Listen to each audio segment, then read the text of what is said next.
Hi, so my name is Alan Thomson, and I am the head of technology at International Alert. International Alert is a peacebuilding organization working here in the UK, has been for over 30 years, working in over 30 countries.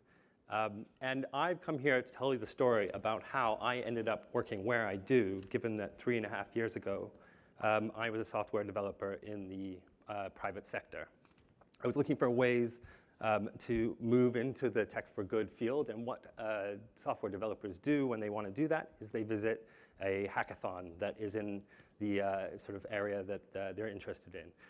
If anyone doesn't know, a hackathon is an event where over the course of usually a weekend, a lot of different people from different professions get together and try and solve a problem together. There's usually prizes, there's usually judges, there's usually pizza and beer, and there's usually not a lot of sleep. They typically go for about 48 hours. So I found a hackathon that was hosted by the UK FCO, but also supported by the Dutch and Swedish embassies here in London. Now, the subject of the hackathon was ending sexual violence in conflict, and it was a hackathon as part of a much larger event in a conference that was being hosted and hosted by William Hague. So we turned up, hadn't met anyone before, got together, and we formed a team, and we thought, this is a difficult subject, but how can we use tech to help people who are survivors of sexual violence? So we came up with an idea, which was to create a sort of help desk, a hotline, where someone who needed help could find someone who could help them.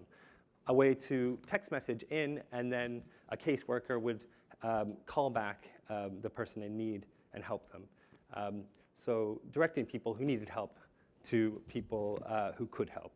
Sounds like a great idea. It was a pretty good idea. We won, and then the day later we realized it wasn't really that great an idea at all. Now the reason why is what I'm going to talk about. So the 3 lessons that I've learned as a techie moving into this sphere.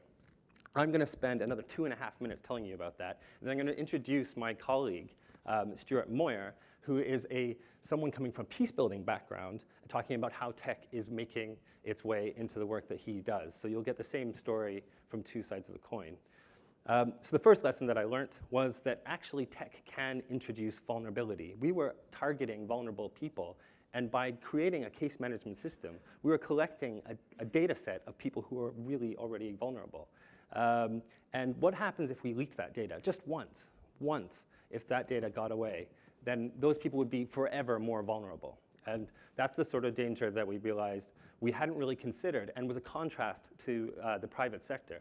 As many people will know, there's a principle in the private sector of failing fast, or the minimal viable product, which is an interesting concept that you should look up. And it's all about just taking all the risk you can, find out what's wrong with an idea, and then quickly learn it and keep pivoting, keep changing what you do. By contrast, in this not-for-profit sector, especially in peacebuilding, we have the principle of doing no harm. So whatever action we take must not in any way make anyone worse off. So that's a difficult contrast to deal with.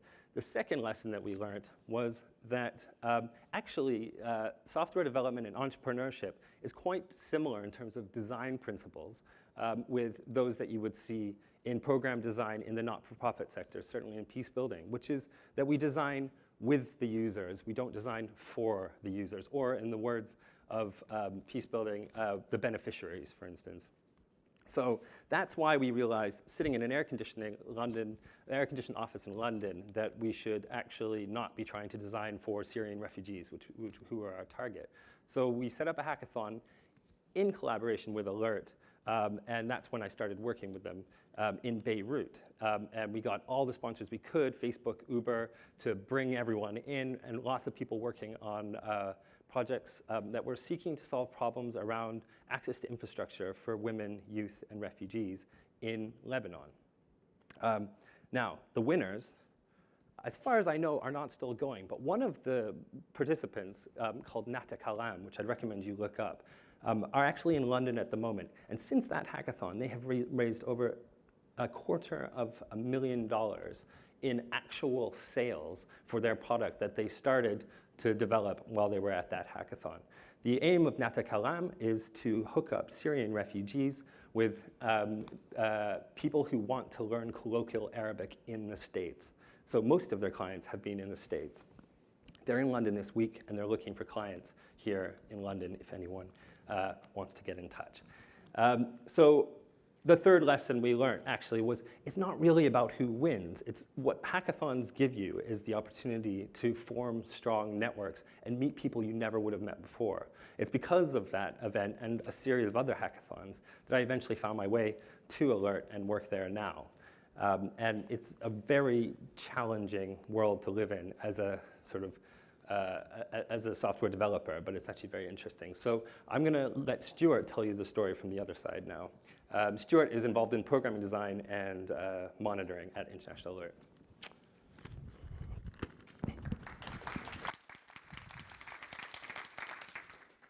Goedemorgen. Thank you for having me. I'm glad that I'm actually meant to be here. I was supposed to be in Ukraine, so this is actually much better, although the weather is quite similar. So Alan was talking about sort of tech into peace building. One of the things I'll pick up on what Kathy said first was the way in which actually as many peace building organizations as well as other development NGOs are quite behind the curve when it comes to introducing more tech solutions into projects.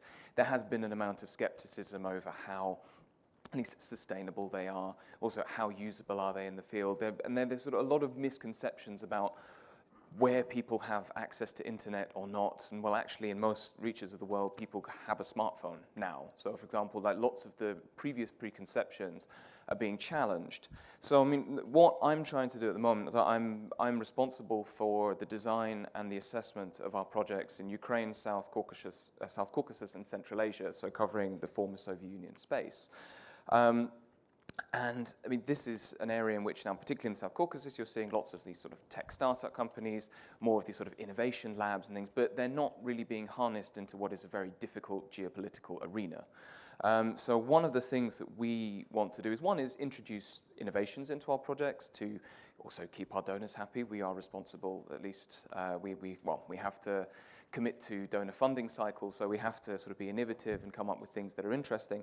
But actually tech offers quite an interesting background as a convener, not just as sort of having a solution on project, and I'll mention a couple in a second, but actually just as bringing people together. The hackathon that Alan mentioned, in which we can actually bring private sector faces and more, at least, let's say, tech-minded companies or people who hadn't even considered working in peace building or what peace building means into a room to find common solutions. So that's something that we see a lot of potential in.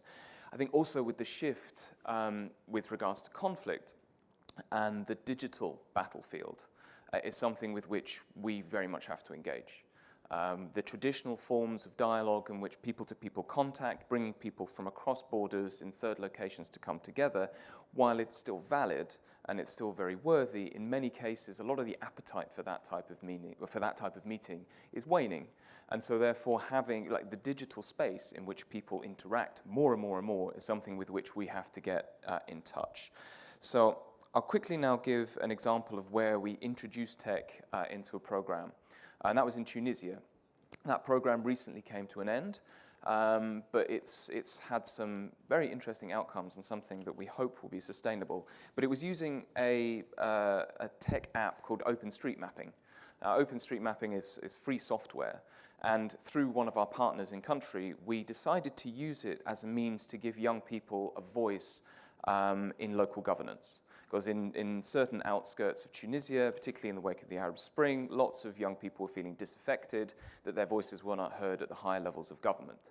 So one of the things we looked at was that we would sort of train some young teams of people, particularly from marginalized communities, to map out their community using this online free software.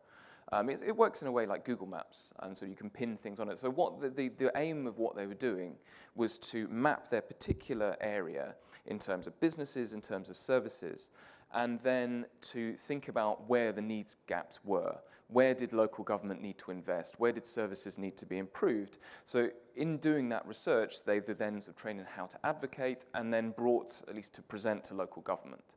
So, and during these presentations and conversations with local government, it was they also had all of the props to be able to show sort of and sort of nice sort of digitech stuff which helped their presentations, but it was also it started a conversation between at least these decision-making officials and local young people, so that they felt more part of that process.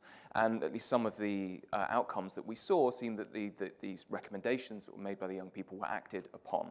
So I think that's something that we've wanted also to look at and replicate in other contexts.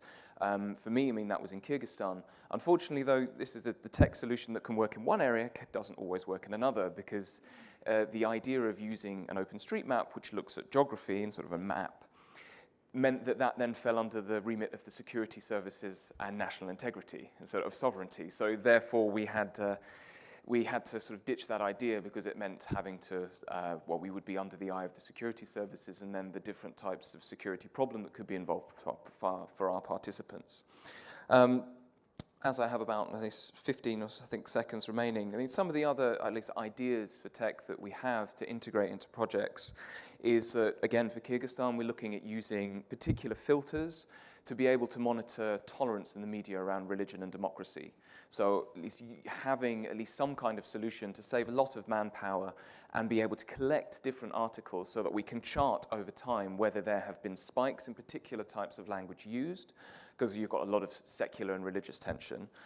In the Caucasus context, with Nagorno-Karabakh, we're looking at sort of interacting with social media, measuring journalistic standards, introducing some more, at least, some more tech into the monitoring of those things. And in Georgia, with the Abkhaz and maybe the South Ossetian conflict, no, that's quite difficult, but looking to use at least technological skills such as coding and other things as a convener for dialogue. So instead of having the usual just people talking to each other, is actually having a set idea.